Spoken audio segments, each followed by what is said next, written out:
Price lord ಪ್ರಿಯರೇ, ದೇವರ ಅತಿ ಪರಿಶುದ್ಧವಾದ ನಾಮಕ್ಕೆ ಸ್ತೋತ್ರವಾಗಲಿ. ಯೇಸು ಕ್ರಿಸ್ತನ ಅಭಿಷೇಕವುಳ್ಳ ನಾಮದಲ್ಲಿ ಪವಿತ್ರ ಆತ್ಮರ ಸಹಾಯದಿಂದ ಇವತ್ತು ನಾವು ಪರ್ವತ ಪ್ರಸಂಗದ 50ನೇ ಭಾಗಕ್ಕೆ ಬರ್ತಾ ಇದ್ದೀವಿ ಪ್ರಿಯರೇ. ಈ ಪರ್ವತ ಪ್ರಸಂಗದ 50ನೇ ಭಾಗದಲ್ಲಿ ಯೇಸು ಸ್ವಾಮಿ ನಮಗೆ ಏನನ್ನು ತಿಳಿಸಿದ್ದಾರೆ ಅಂತ ನೋಡೋಣ.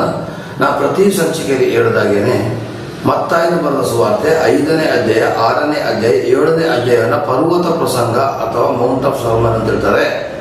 ಈ ಪರ್ವತ ಪ್ರಸಂಗನ ಮಿನಿ ಬೈಬಲ್ ಕೂಡ ಹೇಳ್ತಾರೆ. ಇದರಲ್ಲಿ ಒಂದೊಂದು ವಾಕ್ಯಕ್ಕೂ ಒಂದೊಂದು ಅರ್ಥಗಳಿದೆ. ಒಂದೊಂದು ವಾಕ್ಯಕ್ಕೂ ಕೂಡ ಅದರದೇ ಆದಂತಹ ಒಂದು ಅರ್ಥಗಳು ಇದೆ ಮತ್ತು ಶಕ್ತಿ ಇದೆ ಪ್ರಿಯರೇ. ಜನರ ಮನಸ್ಸನ್ನ ಬದಲಾಯಿಸುವಂಥ ಸಾಮರ್ಥ್ಯ ಇದೆ ಪ್ರಿಯರೇ. ಅದಕ್ಕೋಸ್ಕರ ಒಂದೊಂದು ವಾಕ್ಯನ ಬಿಡದೇನೆ ವಿವರಿಸಿ ಹೇಳ್ತಾ ಇದ್ದೀನಿ. ದೇವರು ನಿಮ್ಮನ್ನು ಆಶೀರ್ವದಿಸಲಿ, ಕೃಪೆಯಿಂದ ನಡೆಸಲಿ ಪ್ರಿಯರೇ. ಈ ಒಂದು ವಚನದಲ್ಲಿ ಏನು ಬರೆದಿದ್ದಾರೆ, ಪರ್ವತ ಪ್ರಸಂಗ 50ನೇ ಭಾಗದಲ್ಲಿ ನಾವು ತಿಳ್ಕೊಳ್ಳಬೇಕಾದ ಅಂಶ ಮತ್ತಾಯನ ಬರೆದ ಸುವಾರ್ತೆ 7ನೇ ಅಧ್ಯಾಯ 15ನೇ ವಾಕ್ಯ. ಮತ್ತಾಯನ ಬರೆದ ಸುವಾರ್ತೆ 7ನೇ ಅಧ್ಯಾಯ 15ನೇ ವಾಕ್ಯದಲ್ಲಿ ಬರೆದಿದೆ, ಸುಳ್ಳು ಪ್ರವಾದಿಗಳ ವಿಷಯದಲ್ಲಿ ಎಚ್ಚರಿಕೆಯಾಗಿರಿ. ಅವರು ಕುರಿವೇಷವನ್ನು ಹಾಕಿಕೊಂಡು ನಿಮ್ಮ ಬಳಿಗೆ ಬರುತ್ತಾರೆ, ಆದರೆ ಒಳಗೆ ನೋಡಿದರೆ ಅವರು ಹಿಡ್ಕೊಂಡು ಹೋಗುವ ತೋಳಗಳೇ. ಅಂದರೆ ಕುರಿವೇಷದ ತೋಳಗಳ ರೀತಿಯಲ್ಲಿ ಸೇವಕರು ನಿಮ್ಮ ಮನೆಯ ಬಾಗಿಲಿಗೆ ಯೇಸುವಿನ ಹೆಸರು ಹೇಳ್ಕೊಂಡೆ ಬಂದು ಮೋಸ ಮಾಡ್ತಾರೆ ಅಂತ ಹೇಳೋದನ್ನ ತಿಳಿಸುವಂತಹ ಒಂದು ವಾಕ್ಯದ ಭಾಗವಾಗಿದೆ ಬೇರೆ. ಇವತ್ತು ಪಾಸ್ಟರ್ಸ್ಗಳ ಆಗಿ ಇರ್ತಕ್ಕಂಥ ವ್ಯಕ್ತಿಗಳು ಪ್ರವಾದನೆಗಳನ್ನು ನುಡಿಯುತ್ತಾ, ಅದು ಸುಳ್ಳು ಪ್ರವಾದನೆಗಳನ್ನು ನುಡಿಯುತ್ತಾ ಇವತ್ತು ಆತ್ಮಗಳನ್ನು ಚಂಚಲಗೊಳಿಸಿ ಕರ್ತನ ದಾರಿಯಿಂದ ತಪ್ಪಿಸುವಂಥವ್ರು ಬರ್ತಾ ಇದ್ದಾರೆ.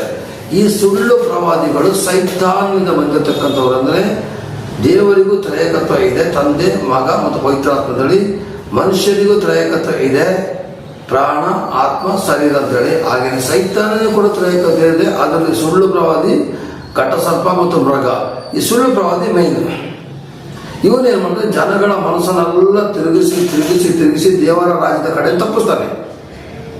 ಮತ್ತಾಯ 24:24 ಬರುತ್ತೆ ಪ್ರಿಯರೇ, ಸಾಧ್ಯವಾದವರೇ ದೇವರಾದುಕೊಂಡವರನ್ನೇ ಮೋಸಗೊಳಿಸೋದಕ್ಕೋಸ್ಕರ ಸುಳ್ಳು ಪ್ರವಾದಿಗಳು ಬಂದು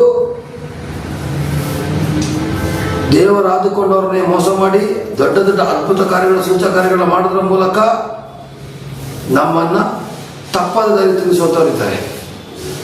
ಅದಕ್ಕೆ ಈ ಸುಳ್ಳು ಪ್ರವಾದಿಗಳ ವಿಷಯದಲ್ಲಿ ನಾವು ತಪ್ಪಿ ಹೋಗಬಾರ್ದ. ಬೈಬಲ್ ವಾಕ್ಯವನ್ನ ಚೆನ್ನಾಗಿ ಓದಬೇಕು. ಅವ್ರು ಹೇಳ್ತಿರೋದು ಸರಿನಾ ತಪ್ಪಂದಾಗ ಚೆನ್ನಾಗಿ ಗೊತ್ತಾಗ್ತದೆ. ಓದದೇ ಇರತಕ್ಕಂಥವ್ರನ್ನ ಭಾಳ ಮೋಸ ಮಾಡ್ತಾರೆ. ಅವರು ಪವಿತ್ರಾತ್ಮನ ಸಹಾಯ ಕೇಳ್ಕೊಳ್ಳಿ. ಹಾಗೇನೆ ದಯವಿಟ್ಟು ನಾನು ಹೇಳ್ತಿದ್ದೀನಿ, ನಿಮ್ಮ ಸಭೆ ಯಾವುದಿದೆಯೋ ಆ ಸಭೆಗೆ ನೀವು ಹೋಗ್ಲಿಕ್ಕೆ ಪ್ರಯತ್ನ ಪಡಿ. ದಯವಿಟ್ಟು ನಿಮ್ಮ ಸಭೆಯಿಂದ ಬೇರೆ ಬೇರೆ ಸಭೆಗೆ ಹೋಗಬೇಡಿ. ಬೇರೆ ಸಭೆಯ ಸಭಾಪಾಲಕರು ನಿಮ್ಮ ಸಭೆಗೆ ಬಂದು ನಿಮ್ಮ ಆತ್ಮಗಳಿಗೆ ಪ್ರಾರ್ಥನೆ ಮಾಡ್ತಾ ಇದ್ದಾರೆ ಅಂದರೆ ಅವನು ಕಳ್ಳ ಪಾಸ್ಟರ್, ಸುಳ್ಳು ಪ್ರವಾದಿ, ಸುಳ್ಳು ಪಾಸ್ಟರ್ ಆಗಿರ್ತಾರೆ. ನಿಮ್ಮ ಪಾಸ್ಟರ್ ಒಪ್ಪಿಗೆ ಇದ್ದರೆ ಬೇಕಿದ್ರೆ ಆ ಪಾಸ್ಟರ್ ಬಂದು ಪ್ರಾರ್ಥನೆ ಮಾಡಲಿ. ಆದರೆ ನೀವು ಹೋಗುವಂಥ ಸಭೆಯ ಪಾಸ್ಟರ್ ಯಾವಾಗ ಒಪ್ಪಿಗೆ ಕೊಡದೇ ಇದ್ದಾಗ, ಅವರಿಗೆ ಗೊತ್ತಿಲ್ಲದಂಥ ರೀತಿಯಲ್ಲಿ ನಿಮ್ಮ ಮನೆ ಬಾಗಿಲಿಗೆ ಬಂದು ಪ್ರಾರ್ಥನೆ ಮಾಡ್ತಾರೋ ಅವರು ಕಳ್ಳ ಪ್ರವಾದಿಗಳು, ಸುಳ್ಳು ಪ್ರವಾದಿಗಳು, ಸುಳ್ಳು ಪಾಸ್ಟರ್ಗಳು. ಇದನ್ನು ನಾವು ಚೆನ್ನಾಗಿ ಅರ್ಥ ಮಾಡ್ಕೋಬೇಕು ಬೇರೆ. ಇದನ್ನು ಚೆನ್ನಾಗಿ ಅರ್ಥ ಮಾಡ್ಕೋಬೇಕಾಗಿದೆ ಬೇರೆ. ಇಲ್ಲಿ ದೇವರ ವಾಕ್ಯದಲ್ಲಿ ಬರ್ತದೆ, ಸುಳ್ಳು ಪ್ರವಾದಿಗಳ ವಿಷಯ ಎಚ್ಚರಿಕೆಯಾಗಿ ಅವರು ಕುರಿವೇಷವನ್ನು ಹಾಕಿಕೊಂಡು ನಿಮ್ಮ ಬಳಿಗೆ ಬರ್ತಾರೆ, ಅವ್ರನ್ನ ಹೀಗೆ ನೋಡಿದ್ರೆ ಅವ್ರಿಗೆ ಹಿಡ್ಕೊಂಡು ಹೋಗೋದ ತೋಳಗಳೇ ನೋಡಿದೆ. ಯಾರನ್ನ ಹಿಡ್ಕೊಂಡು ಹೋಗ್ತಾರೆ? ನಿಮ್ಮ ಸಭೆಯ ಆತ್ಮಗಳನ್ನ ಹಿಡ್ಕೊಂಡು ಹೋಗ್ತಾರೆ. ಅದಕ್ಕೋಸ್ಕರ ಸಭಾಪಾಲಕರೇ, ನೀವು ದಯವಿಟ್ಟು ಬೋಧನೆ ಮಾಡಿ ನಿಮ್ಮ ಸಭೆಯ ವಿಶ್ವಾಸಿಗಳಿಗೆ ನೋಡಿ, ನಮ್ಮ ಸಭೆಯವರು ಮಾತ್ರ ಬಂದರೆ ಪ್ರಾರ್ಥನೆ ಮಾಡಿಸ್ಕೊಳ್ಳಿ, ಬೇರೆ ಸಭೆಯವರು ಬಂದರೆ ಪ್ರಾರ್ಥನೆ ಮಾಡಿಸ್ಕೊಳ್ಬೇಡಿ ಅಂತಲೇ ಬೋಧನೆ ಮಾಡಿ. ಯಾಕೆಂದರೆ ಇವತ್ತು ತಪ್ಪಾದ ರೀತಿಯಲ್ಲಿ ವಿವರಿಸಿ ವರ್ಣಿಸಿ ಬೇರೆ ಸಭೆಯ ಆತ್ಮಗಳ ಕದ್ದುಕೊಂಡು ಇದು ನನ್ನವು ಅಂತ ಹೇಳುತ್ತವರಿದ್ದಾರೆ. 2ನೇ ಕೊರಿಂಥ 10ನೇ ಅಧ್ಯಾಯದಲ್ಲೂ ಕೂಡ ಬರೆದಿದೆ. ಪೌಲ ಹೇಳ್ತಾನೆ, ಮತ್ತೊಬ್ಬರು ಸುವಾರ್ತೆ ಸಾರದ ಕಡೆ ನಾವು ಸಾರಬಾರದು ಅಂತ ಹೇಳಿದ ಮೇಲೆ ನಾವು ಯಾರು ಪ್ರಿಯರೇ? ಅದಕ್ಕಿಂತಲೂ ಹೆಚ್ಚಿನವರ ನಾವು, ವಾಕ್ಯಕ್ಕಿಂತಲೂ ಹೆಚ್ಚಿನವರ ನಾವು ಅರ್ಥ ಮಾಡ್ಕೋಬೇಕಾಗಿದೆ ಪ್ರಿಯರೇ. ಹಾಗೆ ಅಪೊಸ್ತಲಕತೆ 20ನೇ ಅಧ್ಯಾಯದಲ್ಲೂ ಕೂಡ ಬರ್ತದೆ, ದೇವರು ಸ್ವರಕ್ತದಿಂದ ಸಂಪಾದಿಸಿಕೊಂಡಂಥ ಸಭೆಯನ್ನ ಪರಿಪಾಲಿಸುವುದಾಗಿ ಇಂಡಿಯಾದಲ್ಲಿ ಅಧ್ಯಕ್ಷರಾಗಿ ಸಭಾಪಾಲಕರುಗಳು ಇಟ್ಟಿದ್ದಾರೆ. ಸ್ವರಕ್ತದಿಂದ ಸಂಪಾದನೆಗೊಂಡ ಸಭೆಯನ್ನು ಪರಿಪಾಲಿಸಿ ಸಭಾಪಾಲಕರು ಇಟ್ಟಿದ್ದಾರೆ. ಆದರೆ ಪೌಲ ಹೇಳ್ತಾರೆ, ನಾನು ಹೋದ ಮೇಲೆ ಕ್ರೂರವಾದ ತೋಳಗಳು ಬರ್ತದೆ ಎಂದು ನಾನು ಬಲ್ಲೆನು. ಅವು ನಿಮಗೆ ವ್ಯತ್ಯಾಸ ಬೋಧನೆಯನ್ನ ಮಾಡಿ ನಿಮ್ಮ ಶಿಷ್ಯರನ್ನು ಎಳಕೊಳ್ಳುವರು ಅಂತ ಬರ್ತದೆ. ಹಾಗಾದ್ರೆ ಈ ವಾಕ್ಯದಲ್ಲಿ 7ನೇ ವಾಕ್ಯದಲ್ಲಿ 7 ಅಧ್ಯಾಯದಲ್ಲಿ ಬರ್ತದೆ ಹಿಡ್ಕೊಂಡು ಹೋಗೋ ತೋಳಗಳು. ಅಲ್ಲಿ ಎಳ್ಕೊಳ್ಳುವವರದ್ದು ಬರ್ತದೆ, ಇಲ್ಲಿ ಹಿಡ್ಕೊಂಡು ಹೋಗೋ ತೋಳಗಳು ಬರ್ತಿದ್ದಾರೆ. ಹಿಡ್ಕೊಂಡು ಹೋಗೋದು ಯಾರಿಗೆ? ನಿಮ್ಮ ಆತ್ಮಗಳನ್ನು ಸಭಾಪಾಲಕರೇ, ನೀವು ವಚನ ಕೊಡುವಾಗ ದಯವಿಟ್ಟು ವಚನದ ಕೊನೆಯ ಭಾಗದಲ್ಲಾದರೂ ಸೇರಿನೇ, ಮಧ್ಯದ ಭಾಗದಲ್ಲೂ ಸೇರಿನೇ, ವಾರದಲ್ಲಿ ಒಂದು ಸಲನಾದರೂ ಕೂಡ ನಿಮ್ಮ ವಿಶ್ವಾಸಿಗಳಿಗೆ ತಿಳಿಸಿ, ನಮ್ಮ ಸಭೆ ಬಿಟ್ಟು ಬೇರೆ ಸಭೆಯ ಸಭಾಪಾಲಕರಾಗಲಿ ಸೇವಕರಾಗಲಿ ಬಂದು ಪ್ರಾರ್ಥನೆ ಮಾಡಬಾರದು, ಮಾಡಿಸ್ಕೊಳ್ಳಬಾರದು ಕಂಡೀಷನ್ ಹಾಕಿ. ಯಾಕೆಂದ್ರೆ ಅವ್ರು ಹೇಳೋದ ಮೊದಲನೇ ಸುಳ್ಳು ಯಾವ್ದು ಗೊತ್ತಾ? ತಪ್ಪಾದ ಬೋಧನೆ ಯಾವ್ದು ಗೊತ್ತಾ? ಅಲ್ಲೂ ಯೇಸು ಇಲ್ಲೂ ಯೇಸು, ನೀವು ನಮ್ಮ ಸಭೆಗೆ ಬಂದ್ಬಿಡಿ. ತಪ್ಪು. ಯಾವ ಸಭೆಗೆ ಅವರು ಹೋಗಿರ್ತಾರೋ ಅದೇ ಸಭೆಗೆ ಅವರು ಸಭಾಪಾಲಕರ ಕೈ ಕಡೆ ಇರಬೇಕು. ಉದಾಹರಣೆಗೆ ಒಂದು ಸ್ಕೂಲ್ ತಗೊಳ್ಳಿ. ಈ ಸ್ಕೂಲಲ್ಲಿ ನನಗೆ ನನ್ನ ಮಗನಿಗೆ ಸೇರಿಸ್ಕೊಂಡಿರ್ತಾರೆ. ಒಂದು ವಾರ ಆ ಸ್ಕೂಲ್ಗೆ ಹೋಗ್ತೀನಿ, ಒಂದು ವಾರ ಈ ಸ್ಕೂಲ್ಗೆ ಹೋಗ್ತಿದ್ರೆ ಆಗುತ್ತಾ? ಒಬ್ಬ ಸರ್ಕಾರಿ ಉದ್ಯೋಗಿ, ಅವನಿಗೆ ನಮ್ಮ ಊರಿನಲ್ಲಿ ಕೆಲಸ ಆಗಿರ್ತದೆ. ನಾನು ಈ ವಾರ ಇನ್ನೊಂದು ಊರಲ್ಲಿ, ಆ ವಾರ ಇನ್ನೊಂದು ಊರಲ್ಲಿ ಮಾಡ್ತಿದ್ದರೆ ಬಿಡೋದಿಲ್ಲ. ಯಾಕೆಂದರೆ ಆ ಕೆಲಸ ಮಾಡಿದ ಜಾಗಕ್ಕೆ ಅವನು ಯೋಜಿಸಲ್ಪಟ್ಟಿರ್ತಾನೆ. ಹಾಗೇನೆ ಅಲ್ಲಿಗೆ ಬರೋದು ವಿಶ್ವಾಸಿಗಳು ಆ ಸಭೆ ಸಭಾಪಾಲಕರ ಅಧೀನದಲ್ಲಿ ದೇವರು ಒಪ್ಪಿಸಿಕೊಟ್ಟ ಮೇಲೆ ಅದನ್ನ ಇನ್ನೊಬ್ಬ ಸಭಾಪಾಲಕ ಕಿತ್ಕೋಬಾರದು. ಇದು ನನ್ನ ಅನುಭವ. ನಮ್ಮ ಸಭೆಯಿಂದಲೇ ಕಿತ್ಕೊಂಡು ಹೋಗಿದ್ದಾರೆ. ಸ್ತೋತ್ರ. ಕಿತ್ಕೊಂಡು ಹೋಗ್ಲಿ. ನಾ ಪ್ರಾರ್ಥನೆ ಮಾಡ್ತಾ ಇದ್ದೀನಿ, ಅವ್ರು ಮರಳಿ ಬರಬೇಕು ಅಂತ ಹೇಳಿ ಒಳ್ಳೆ ಆತ್ಮಗಳನ್ನ ಕಿತ್ಕೊಂಡು ಹೋಗಿದ್ದಾರೆ. ಅದ್ರ ಬಗ್ಗೆ ನಾವು ಚರ್ಚೆ ಮಾಡೋದು ಬೇಡ ಪ್ರಿಯರೇ. ನನಗೆ ಆಗದ ರೀತಿಯಲ್ಲಿ ನಿಮಗೆ ಆಗಬಾರ್ದು ಅಂತ ಹೇಳೋದು ಒಂದೇ ಒಂದು ಉದ್ದೇಶದಿಂದ, ಬೇರೆ ಸಭೆಯ ವಿಶ್ವಾಸಿಗಳು ಬಂದರೂ ನೀವು ಕೂಡ ಸೇರಿಸ್ಕೋಬಾರ್ದು. ನಮ್ಮ ಸಭೆಯ ಆತ್ಮಗಳಿಗೆಲ್ಲ ನಾವು ಕಟ್ಟಿಟ್ಟು ಮಾಡಿ, ಯಾವ ಪಾಸ್ಟ್ ಬಂದರೂ ಸೇರಿಸ್ಕೋಬೇಡಿ, ಬೇರೆ ಸಭೆ ವಿಶ್ವಾಸಿಗಳು ಬಂದರೆ ಸೇರಿಸ್ಕೋಬೇಡಿ ಅಂತ ನಾವು ಹೇಳಿ, ನಮ್ಮ ಸಭೆಗೆ ಬೇರೆಯವರು ಬಂದಾಗಲೂ ಕೂಡ ನಾವು ಅದೇ ಥರ ಮಾಡಬೇಕು. ನಾವು ವಾಪಸ್ ರಿಟರ್ನ್ ಅವ್ರನ್ನ ಕಳಿಸ್ಕೊಡ್ಬೇಕು. ಬೇರೆ ಏನು ಅಂತೇಳಿ ಕಳಿಸ್ಕೊಡ್ಬೇಕು? ನಿಜವಾಗಿ ಸಭಾಪಾಲಕರದ್ದು ತಪ್ಪಿದೆ ಅಂದ್ಕೊಳ್ಳಿ. ಆಗ ನೀವು ಆ ಸಭಾಪಾಲಕರಿಗೆ ಬುದ್ಧಿವಾದ ಹೇಳಿ, ಅವ್ರು ಕೇಳಲಿಲ್ವ ಆ ವಿಶ್ವಾಸಗಳನ್ನ ನೀವು ತಗೊಳ್ಳಿ, ಬೇಡದಿಲ್ಲ. ಬೇರೆ ಸಭೆಯ ವಿಶ್ವಾಸಗಳು ಬಂದ ತಕ್ಷಣ ಸದ್ದಿಲ್ಲದೇ ಸೇರಿಸ್ಕೊಳ್ಳೋದು ಕೂಡ ಪಾಪ. ಸ್ವರಕ್ತದಿಂದ ಸಂಪಾದನೆ ಮಾಡೋ ಸಭೆಯನ್ನು ಪರಿಪಾಲಿಸಿದ ಆ ವ್ಯಕ್ತಿ ಇಟ್ಟಿರ್ತಾರೆ.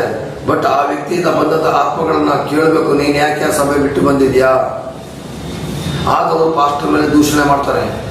ದೂಷಣೆ ಮಾಡಿದಾಗ ಇದು ಸತ್ಯನ ಸುಳ್ಳನ್ನು ಆತ್ಮಗಳನ್ನ ಸೇರಿಸ್ಕೊಳ್ಳೋದು ಮೊದಲೇ ನಾವು ಹೋಗಿ ಎನ್ಕ್ವೈರಿ ಮಾಡಬೇಕು.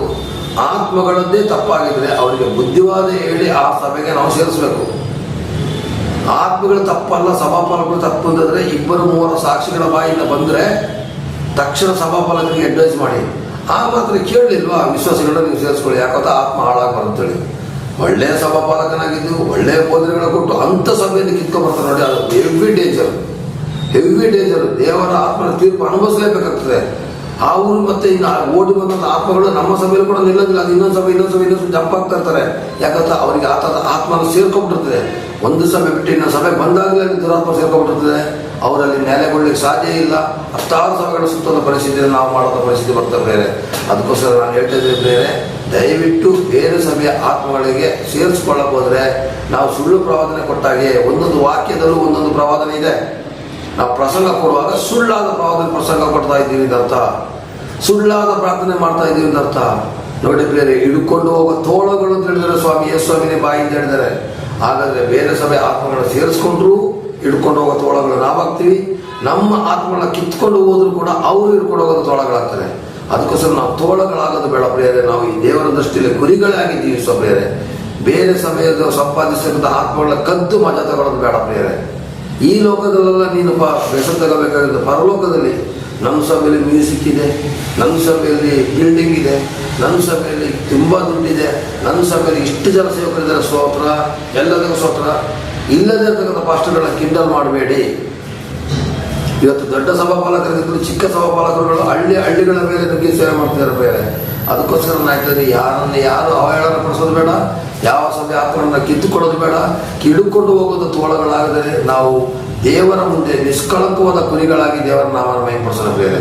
ದೇವರು ನಿಮ್ಮನ್ನು ಆಶೀರ್ವದಿಸಲಿ, ಕೃಪೆಯನ್ನು ನಡೆಸಲಿ. ಆಮೇನ್. ಪ್ರೈಸ್ ದ ಲಾರ್ಡ್ ಪ್ರಿಯರೇ. Praise the lord.